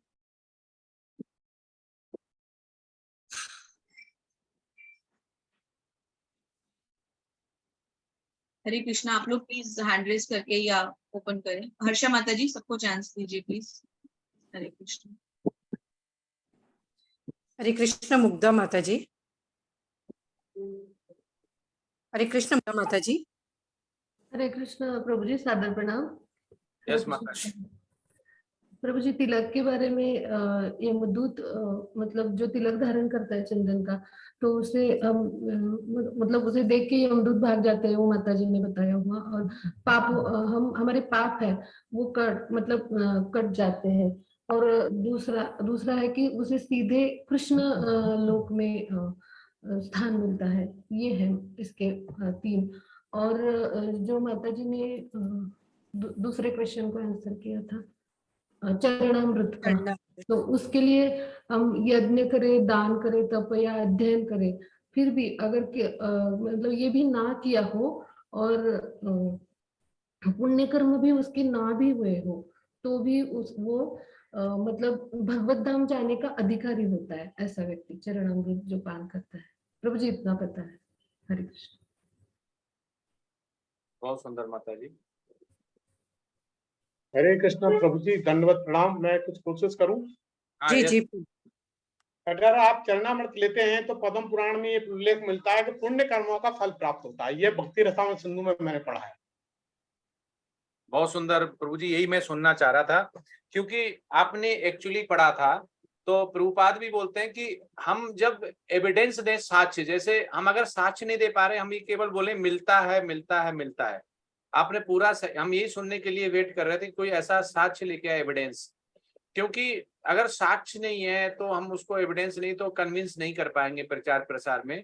तो पद्म पुराण में प्रभुपाद क्या बोलते हैं, पद्म पुराण में ये लिखा हुआ है, प्रभुपाद कहते हैं, हमने उनका लेक्चर सुना है कि किसी व्यक्ति ने कभी कोई दान ना दिया हो, और जिसने कभी यज्ञ नहीं किया हो, जिसने कभी वेदों का अध्ययन नहीं किया हो, और कभी भगवान या ईश्वर की पूजा नहीं की हो, और जिसने कभी कोई पुण्य काम भी नहीं किया, पुण्य, ठीक है, पापी बाद में आता है, पाप किए नहीं किया, क्या नहीं किया, उसने दान नहीं दिया, उसने यज्ञ नहीं किया, उसने वेदों का अध्ययन नहीं किया, उसने कोई पुण्य काम नहीं किए, उसने भगवान की पूजा नहीं की, लेकिन वो मंदिर में रखे हुए चरणामृत या मंदिर में रखे हुए चरणामृत बांटा गया किसी के द्वारा, अगर वो 3 बूंद ले लेता है, ये पद्म पुराण में है, अगर 3 बूंद वो भाव से ग्रहण करता है तो दिव्य आनंद सुख को प्राप्त करता, और वो प्रभुपाद कहते हैं कि वो भगवत धाम जाने का अधिकारी बन जाता है। अधिकारी मतलब ऐसा नहीं चला जाएगा, अगर वो लगातार निरंतर यही करता है तो अधिकारी बन जाता है। मतलब वो फिर जो शास्त्रों और वेदों में और लिखा गया अगर वो करता है तो वो भगवत धाम जा सकता है, ऐसा पद्म पुराण में लिखा हुआ है। और पद्म पुराण में ये भी लिखा हुआ है, चरणामृत का पान करने से 1000 यज्ञ के बराबर हमें पुण्य प्राप्त होता है, ये लिखा हुआ है। तो आप जब भी भक्त रसामृत सिंधु पढ़े तो उसका पूरा तात्पर्य पढ़ें, पूरा अर्थ पढ़ें, और अपने भक्ति वृक्षा में डिस्कस करें। क्वेश्चन का आंसर देना इजी है, उतना ही लिमिटेड। हमें ऐसा नहीं करना है, हमें भगवान की भगवत धाम को प्राप्त करने के लिए जितनी भी हम उनके नाम और उनके गुण रूप लीला को हम समझ पाएंगे, उतना जितना हम डे टू डे एक्टिविटी कर पाएंगे उनके लिए, प्रसादम हो गया, भोग लगाना हो गया, उनकी स्तुति हो गई, उनका वैष्णव का जो क्वालिटी होती है, हमारा सर्वण, ठीक है, अर्चनम कीर्तनम, जितना भी हम कर पाएंगे तभी हमें ये प्राप्त होगा। तो प्रभु जी ने बिल्कुल सही बोला, जब भी हम बताएं तो ये बोल रहे हैं कि कहाँ से आया हुआ है। तो प्रभुपाद बगैर एविडेंस के कभी भी नाम नहीं लेते हैं। वो जरूर बताएंगे कि ये श्वेताश्वर उपनिषद में है, ये पद्म पुराण में है, ये महापुराण में है, ये कहाँ से है। तो हमेशा जब भी बताएं तो उसका एविडेंस जरूर दें। ऐसे ही जब भक्ति शास्त्र आप लोग करेंगे तो उसमें भी जब श्लोका का एविडेंस, श्लोका जरूर रेफरेंस में लिखना पड़ता है कि ये कहाँ से आया है। हरे कृष्णा। हरे कृष्णा। बहुत सुंदर प्रभु जी आपने बताया। हरे कृष्णा प्रभु जी। एक इसमें एक स्टोरी भी है कि जब कृष्ण जी बीमार पड़ गए तो उनका एक ही मात्र उपाय था कि कोई जो उनका परम भक्त है उसकी चरणों की धूली या अमृत अगर लाके कृष्ण जी के लगा दिया जाए तो ठीक हो कृष्ण जी जाएंगे। ठीक हो जाएंगे। तो कोई भी गोपियां देने से डर गई कि नहीं हमें पाप चढ़े, नहीं गोपियों ने गोपियां दिया नहीं, था, बाकी गोपियों ने लोग, दिया था। हाँ रानी बाकी लोग डर गए, ने मना कर दिया लेकिन था। गोपियों ने उनको अपने चरणों की वो दी थी प्रभु जी। तो स्टोरी हमें याद आ गई। ऐसा ही गोपी चंदन का है। गोपी चंदन का भी पद्म पुराण में है। प्रभुपाद कहते हैं कि जो भी उसको बोलते हैं पद्म पुराण में शायद शिल्पवाद उसका नाम लेते हैं, पुंड्रा तिलक बोलते हैं। हाँ पुंड्र, ऊर्ध्व पुंड्र, ऊर्ध्व पुंड्र तिलक मतलब भगवान के चरण का जो ऊर्ध्व पुंड्र मतलब आधा, जैसे ऊपर हम लगाते हैं ना नीचे तिलक का करते हैं, तो ऊर्ध्व पुंड्र तिलक अगर धारण करते हैं तो विष्णु जगत में मतलब भगवान के धाम जो बैसड़ा बोलते हैं जिनको, वो हमेशा ही भगवान के धाम के लिए जो जैसे हमारा तिलक ऊर्ध्व पुंड्र तिलक अगर लगाए हुए हैं और हमारी मृत्यु हो जाती है असमय मान लो, तो हमें यमदूत नहीं लेके देवदूत लेके जाएंगे। तो विष्णु भक्त के रूप में हमें देखा जाता है, ऐसा प्रभुपाद बताते हैं। इसका एविडेंस पद्म पुराण में है। तो जो भी ऊर्ध्व पुंड्र तिलक धारण करता है, कोई भी पापी हो तो उसके भी वो पवित्र हो जाता है, ऐसा बोलते हैं। और एक ऐसा लगातार करने से कहते हैं कि 1000 मंदिर निर्माण के बराबर अगर पूरी लाइफ कर लेता है तो 1000 मंदिर निर्माण के बराबर उसको पुण्य की प्राप्ति होती है। इतना पावरफुल है ये ऊर्ध्व पुंड्र तिलक। तो इसलिए इसका पद्म पुराण में इसका ऐसा लिखा गया है, ऐसा मिलता है।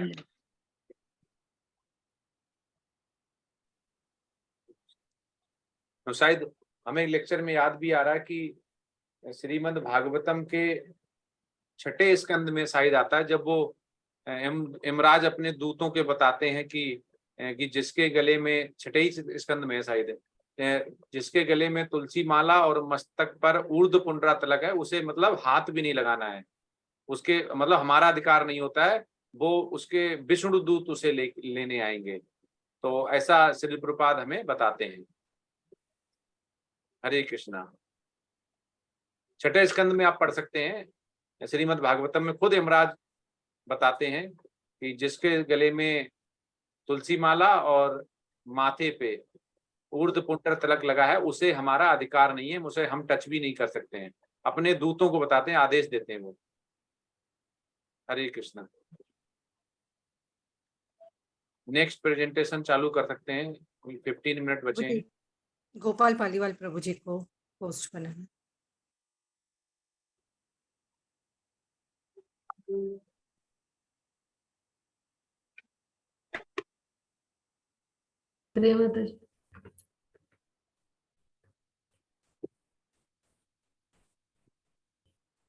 हरे कृष्ण।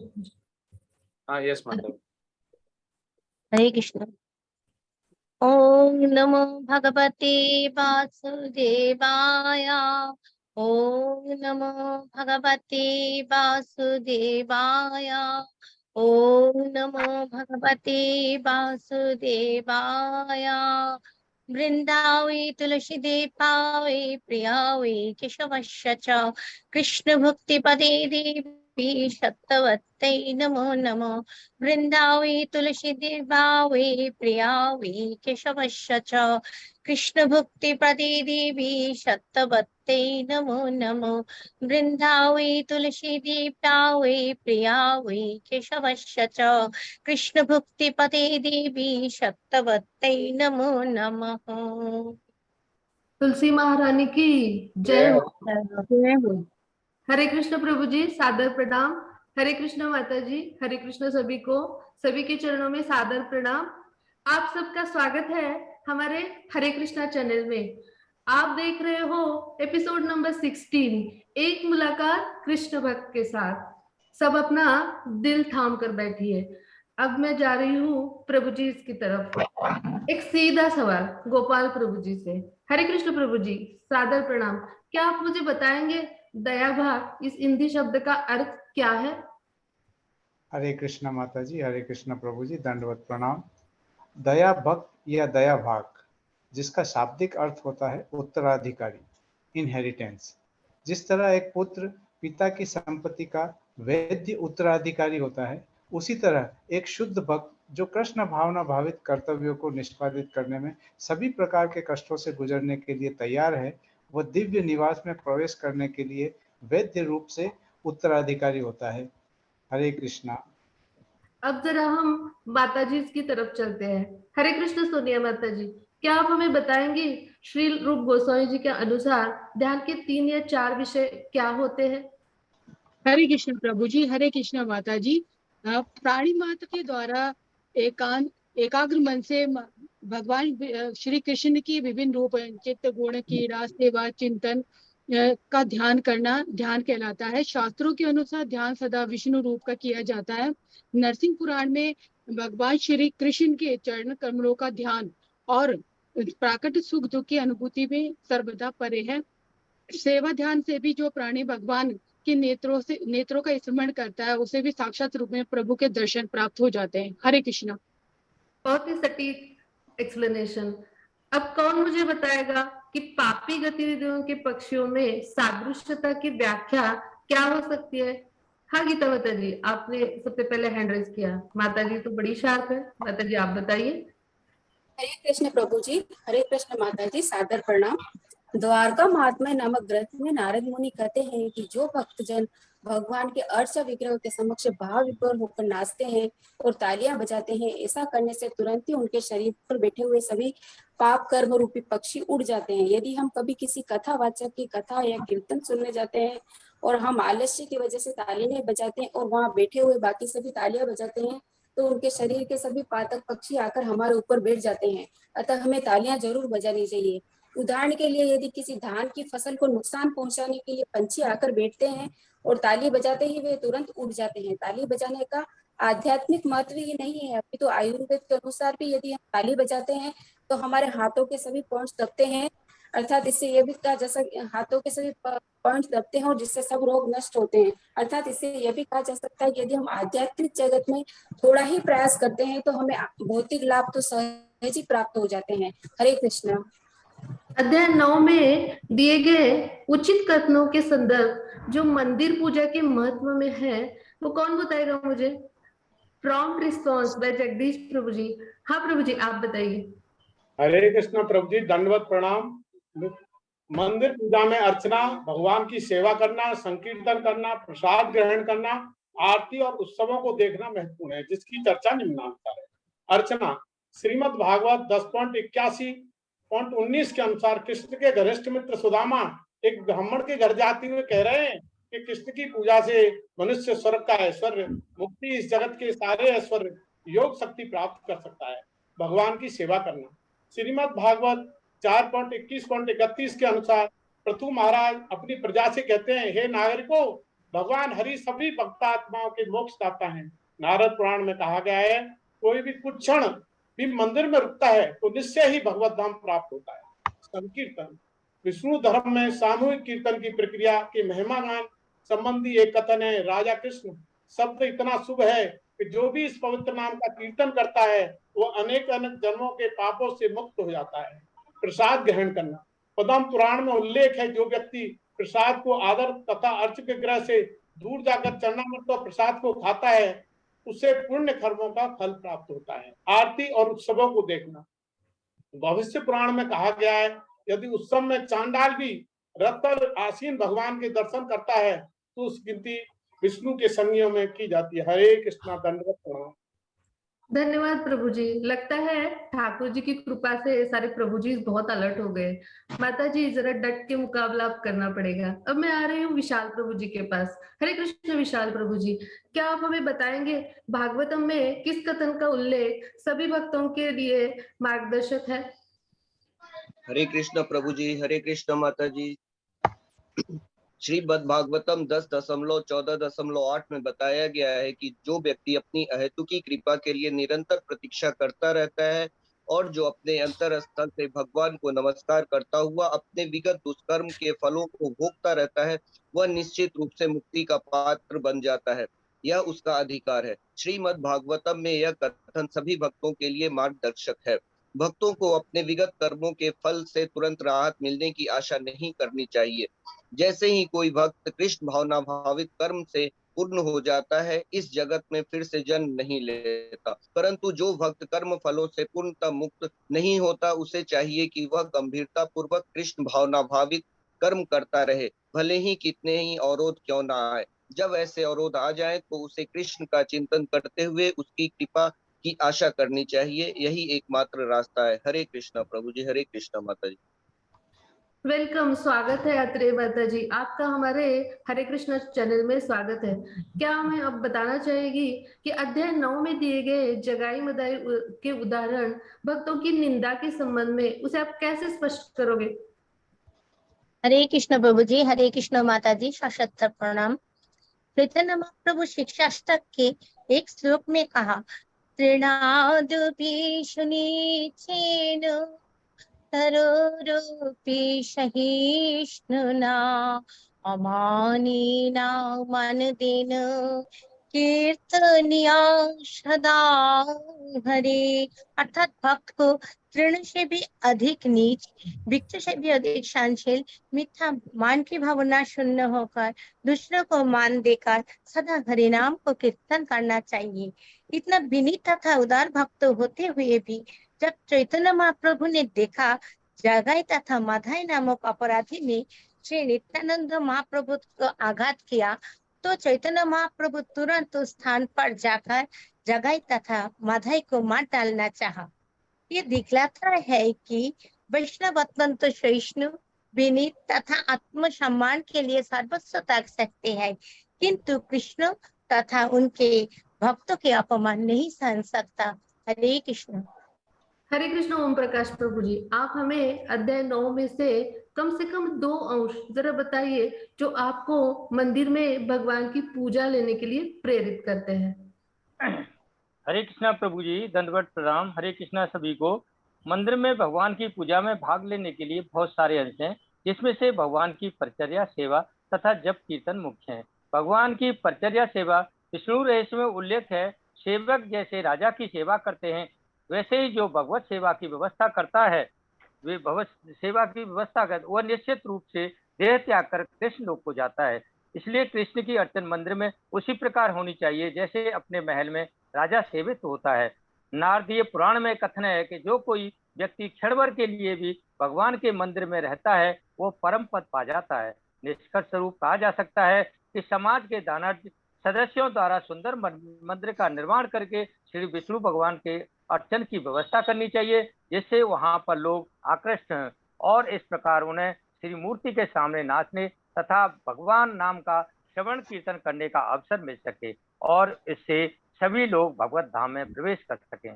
इस संदर्भ में श्रीमद् भागवत के 21.31 में महाराज पृथु अपनी प्रजा से कहते हैं, हे प्रजाजनों, भगवान हरि ही सभी के लिए पतित पातन है।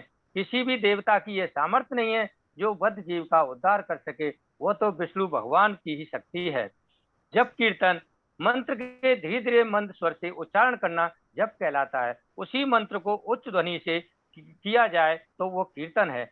जप महामंत्र हरे कृष्ण कृष्ण कृष्ण हरे हरे, हरे राम राम राम हरे हरे का उच्चारण केवल सुनने के लिए धीरे धीरे से किया जाए, वो जप है, और दूसरे उसे सुने, वो कीर्तन है। महामंत्र के द्वारा जप और कीर्तन दोनों किए जा सकते हैं।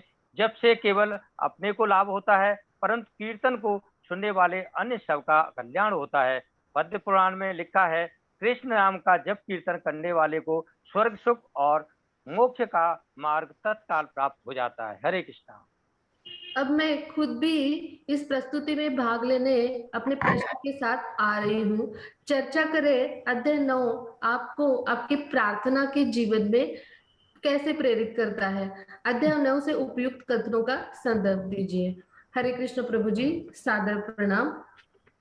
आध्यात्मिक जीवन की किसी सिद्धि की आकांक्षा इंद्रिय तृप्ति नहीं होती। जब भक्त को भगवान के साथ अपने स्वाभाविक संबंध की कुछ अनुभूति होती है तो उसे अपनी आदि स्थिति समझ आती है। वह कृष्ण के मित्र, दास, माता पिता, प्रेमी के रूप में स्थापित होना चाहते हैं।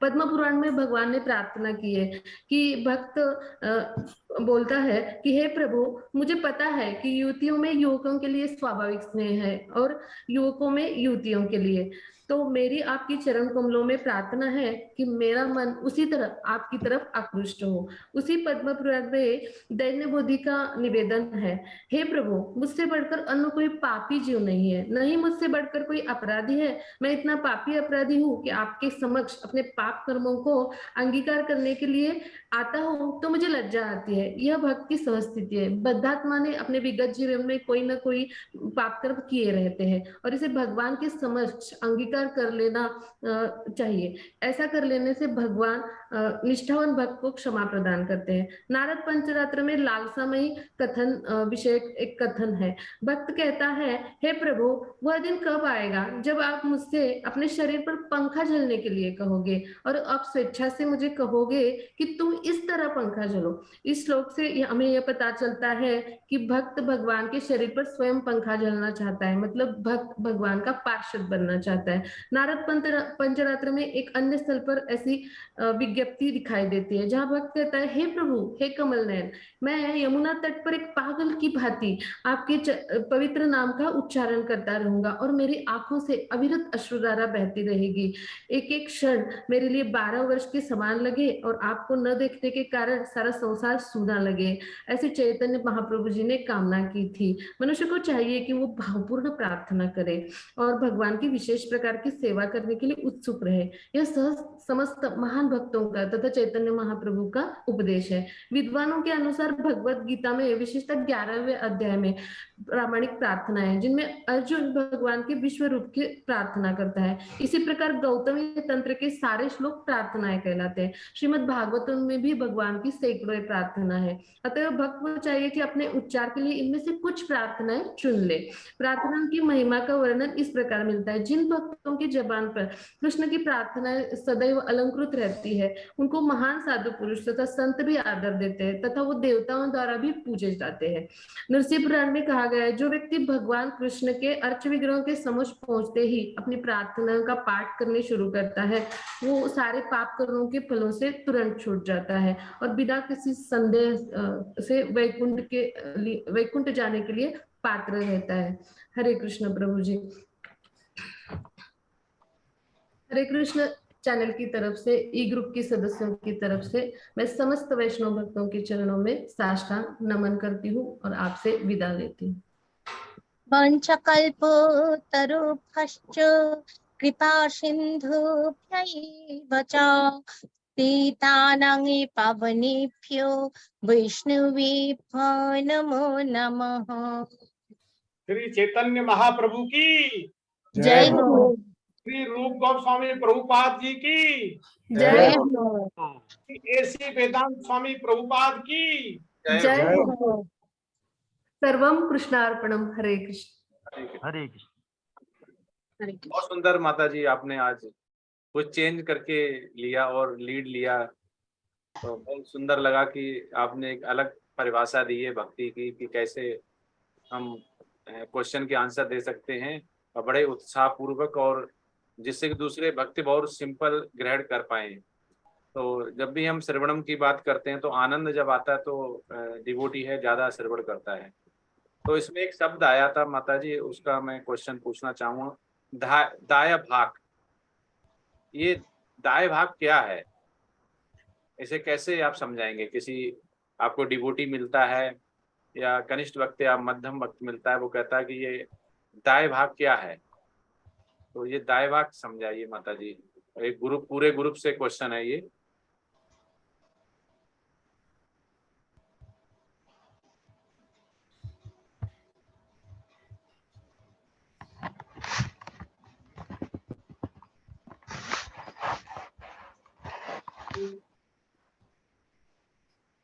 प्रभु जी दंडवत प्रणाम।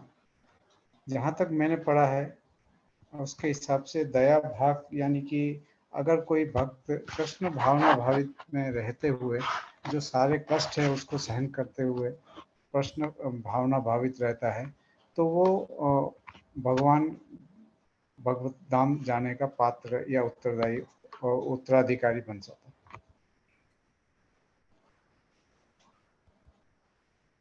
प्रभु जी,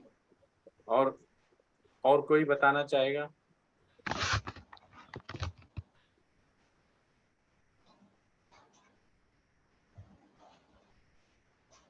कृष्ण, हरे कृष्ण प्रभु जी, सादर प्रणाम। कृष्ण भावनाभावित भक्त जो मतलब जो नवविधा भक्ति से प्रयास कर रहा हो और जो मतलब भक्ति के जो विविधांग बताए हैं उसके आचरण कर रहा हो तो वो कृष्ण भावनामृत में दृढ़ हो जाता है, तो उसे कहते हैं। दाएं भाग का अर्थ क्या है? पहले तो दाएं भाग समझेंगे ना। दाएं भाग शब्द क्या है?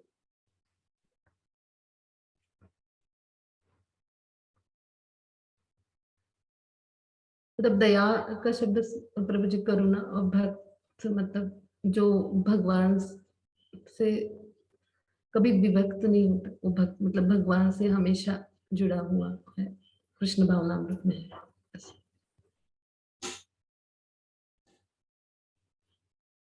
भगवान की भक्ति में, प्रेम में, सेवा में जो है। प्रभुपाद बोलते हैं कि दाएं भाग का अर्थ है उत्तराधिकारी।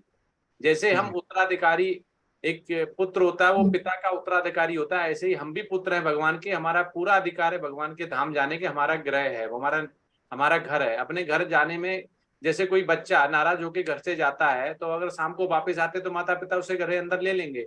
ऐसे ही हम भी अगर नाराज विद्रोह करके आए तो हम अंदर चले जाएंगे, तो उसको बोलते हैं उत्तराधिकारी। तो जिससे जो पुत्र पिता का उत्तराधिकारी होता है, वैसे ही हम भगवान के कृष्ण लोक या भगवत धाम के उत्तराधिकारी हैं। और वो उत्तराधिकारी हमें कैसे मिलेंगे कि हम भगवान को खुश करेंगे, अपने माता पिता को खुश करेंगे तो अपने घर में रखेंगे, तो ये प्राणाधार बन जाता है। प्राण आधार बोलते हैं जिसे। तो दाएं भाग का श्री प्रभुपाद अर्थ बताते हैं उत्तराधिकारी। तो हम लोग उत्तराधिकारी, कोई ऐसा नहीं है जीव जो उत्तराधिकारी नहीं हो, सभी उत्तराधिकारी हैं। और शुद्ध भक्त होता है वो भगवत धाम जाने का इच्छुक रहता है, भगवत धाम जाने का इच्छुक रहता है, पर वो राह देखता है कि कैसे जाएं। तो जब उसे वैष्णव संग मिलता है, गुरु की कृपा मिलती है, वो सारे ही जो पुण्य होते हैं उनको अर्जित करके और जो पाप होते हैं उनको काट के वो वहां पे जाता है और भगवान का सानिध्य पाता है। तो ये एक वैद्य पुत्र बोलते हैं इसे। वैद्य पुत्र मतलब भगवान के हम वैद्य पुत्र हैं, लेकिन हम नाराज हैं, विद्रोह करके आए हुए हैं। उत्तराधिकारी तो हैं, लेकिन जैसे ही हम प्रमाणिक गुरु से मिलते हैं, वो हमें रास्ता दिखाता, हम जुड़ जाते हैं, तो हम अधिकारी बन जाते हैं, परमानेंट अधिकारी बन जाते हैं कि अब तो हम जाएंगे ही जाएंगे, हमारा निवास वो है। तो उसको प्रभुपाद ने परिभाषित किया हुआ दाएं भाग। अब दूसरा क्वेश्चन है कि जब हम सिरबड़ बोलते हैं, पहला आता है, तो सिरबड़ का मीन्स क्या हो गया? मतलब किस चीज का सिरबड़ की बात कर रहे हैं? कितने तरह के सिरबड़ हमें करने चाहिए? प्रभु जी कितने तरीके के, मतलब समझ में नहीं। एक सिरबड़ हो गया कि केवल सुनना ही सुनना है, लेकिन किसके बारे में सुनना, क्या सुनना है? भगवान की कथा लीला के बारे में सुनना है, फिर शास्त्रों। हाँ, तो कितने तरह के होते हैं ये? अभी हमने नवदा भक्ति पढ़ी, तो चैप्टर हो गया कि भाई 9 नवदा भक्ति हैं, तो पहला हो गया सिरबड़। अब और अंदर जाएंगे, ये तो लेवल का कॉम्प्लेक्स है, और जैसे लेवल बढ़ते जाएंगे अब फर्दर इसका बाइफरकेशन होगा कि अब सिरबड़ कितनी तरह का होता है। प्रभु जी श्रवण तो 3 तरह के होते हैं, सात्विक, राजसिक और तामसिक।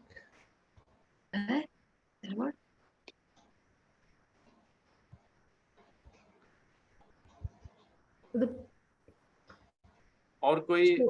श्रवण में प्रभु जी एक प्रयास करूं प्रभु जी। हाँ, श्रवण मतलब जो हम कानों से सुनते हैं वो वाला एक श्रवण हो गया। फिर श्रवण और मतलब चांट करते समय वो सुनते भी है वो। और श्रवण हरे कृष्ण प्रभु जी। जी जी जी, ये कहना चाहते भौतिक श्रवण और आध्यात्मिक श्रवण प्रभु जी।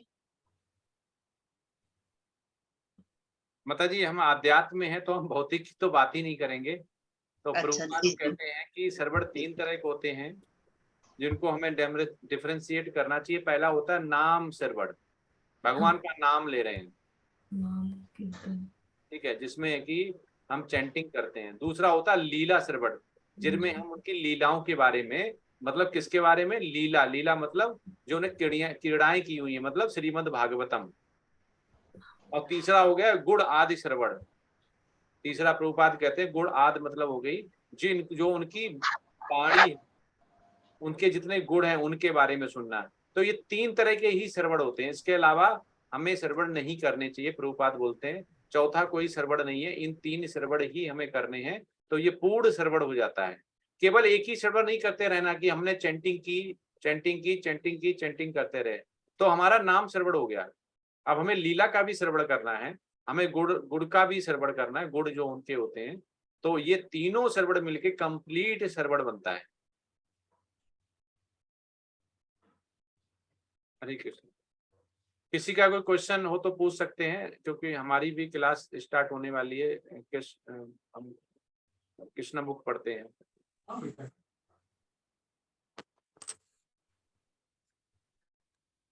हरे कृष्ण प्रभु जी, वो उत्तराधिकारी जो हमने अर्थ मतलब समझा, हाँ दैवक का, तो वहाँ मतलब ऐसा अर्थ हमें लेना चाहिए कि गुरु शिष्य परंपरा से जो दीक्षित है वो मतलब जो भक्ति कर रहे हैं, या फिर जनरली हम सब ही उसमें आएंगे जो हम सभी उत्तराधिकारी हैं क्योंकि हमारा घर तो भगवत धाम है ना, तो हम उत्तराधिकारी हैं। हम अपना अधिकार नहीं मांगते हैं, उसके अधिकार के लिए भगवान ने बोला हुआ कि चिंतन और स्मरण करो, भगवान का चिंतन स्मरण करो, भगवान की कृपा लो और हमारे धाम आ जाओ। क्योंकि जहां हम जा रहे हैं वो खुश तो होना चाहिए ना। हम दरवाजे पाए, पिता नाराज है तो पिता दरवाजा नहीं खोलेगा ना। तो इसलिए उत्तराधिकारी तो हम हैं पर जाने के, पर उत्तराधिकारी के लिए उधर से जो उत्तराधिकारी जिसके हैं उसको खुश करना है कि वो हमें घर के अंदर ले ले। हाँ, समझ में। हाँ, तो दाएं भाग मीन्स होता है उत्तराधिकारी।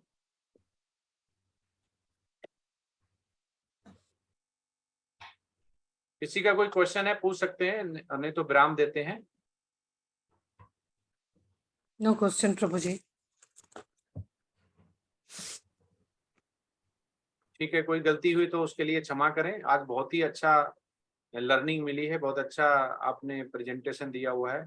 ऐसे ही भक्ति वृक्षा में आप उसके तात्पर्य को प्रभुपाद ने जो लिखा हुआ है उस पर ज्यादा जोर दें और उसको ये देखें कि हम कहाँ पे हैं, और उसको डेली कुछ ना कुछ एक नया सीखें।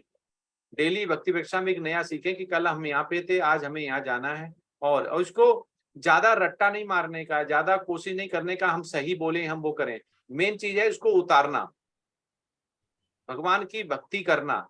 हम कैसे दूसरों को कन्विंस कर सकते हैं, प्रीचिंग कर सकते हैं, कैसे हम समझा सकते हैं और लोगों को कैसे जोड़ सकते हैं, तो ऐसा करना चाहिए।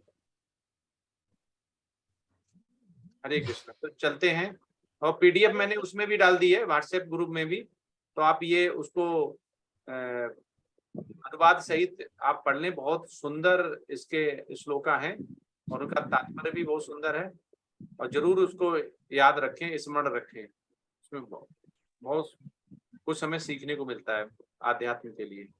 तो आज चलते हैं। वांछा कल्पतरुभ्यश्च कृपा सिंधु भयश्च पतितनां पावनेभ्यो वैष्णवेभ्यो नमो नमः। हरे कृष्ण कृष्ण कृष्ण हरे हरे, हरे राम राम राम हरे हरे। अनंत कोट वैष्णव वृंद की जय जय की जय, आचार्यों की जय, वैष्णव भक्तों की जय, सभी को दंडवत प्रणाम। हरे कृष्ण। हरे कृष्ण प्रभु जी, धन्यवाद प्रणाम। हरे कृष्ण।